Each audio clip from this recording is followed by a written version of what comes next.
Началото. Поставихме началото на 21 октомври 2006 година.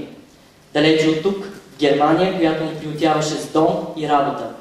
Но не пребори носталгията, не запълни до край духовните ни търсения и потребността от жив контакт с българското изкуство и култура.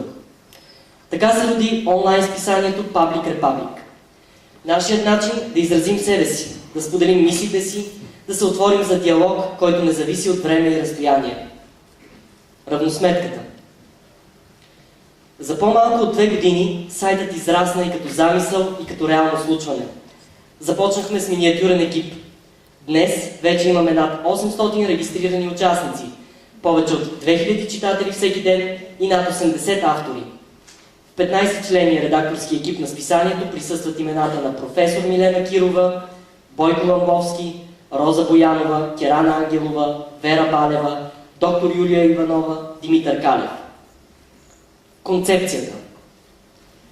Създадохме Public Republic като място за свободно общуване и изява на творци от различни области на изкуството, неизкушени от словото естети и просто читатели. Едно уютно виртуално кафене, в което се вплитат различни светоусещания, а разговорът е свободен, нережисиран, приятелски и толерантен. Всеки ден ни откриват нови хора, които не само се припознават в стила и философията на нашето виртуално пространство, но и чертаят бъдещите му посоки.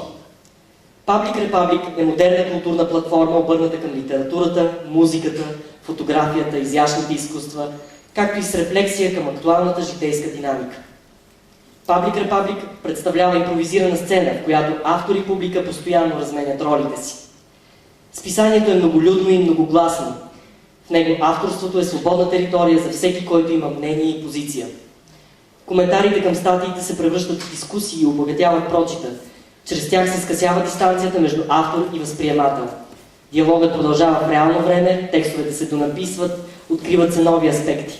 Читателят се превръща в съавтор.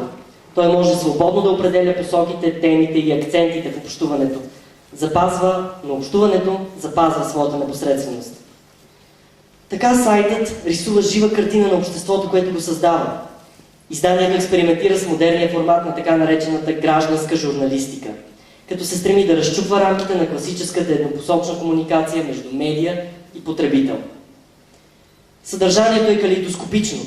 Рубриките често се създават в движение, ad hoc. Популярни са поредиците Модерни времена, за творчеството, сцена, графити, хумор, лайфстайл, visual arts, репортажите около света.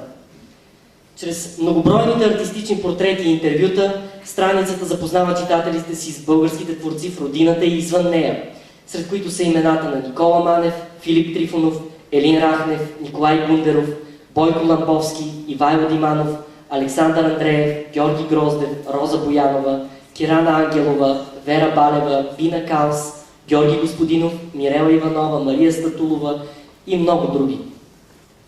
Бъдещето.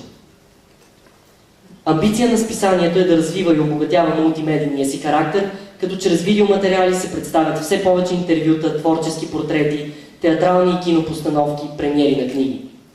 Екипът на списанието се стреми да обогатява спектъра от проекти, над които работи, и с това постоянно да разширява общността от хора с интерес към творческа и журналистическа изява. Продължават усилията в откриването на уникални таланти, на които се предоставя сцена за по-широка популярност не само в българското интернет пространство, но и в международен план. В момента се работи върху 2 електронни списания на немски език – reiselandbulgarian.de и publicrepublic.de. В подкрепа на международните изяви на български творци е и създаването на Public Republic Art Studio, проект, който съдържа преводи на текстове от български на немски, издаване на двуезичен алманах и отделни книги с преводни творби, арт-срещи и арт-студио. Мечтаем в бъдеще да създадем фондация за подкрепа на български творци в задграничните им изяви. Визитката. Public Republic е жив организъм с динамичен живот. Вратите на списанието са винаги отворени за индивидуалните вкусове и желания. Многообразните естетики съжителстват толерантно, без елитаристка намеса. Съществува уважение към различността. Затова Public Republic живее свой собствен живот. Предизвикателство за всички, които го създават, четат или за пръв път откриват.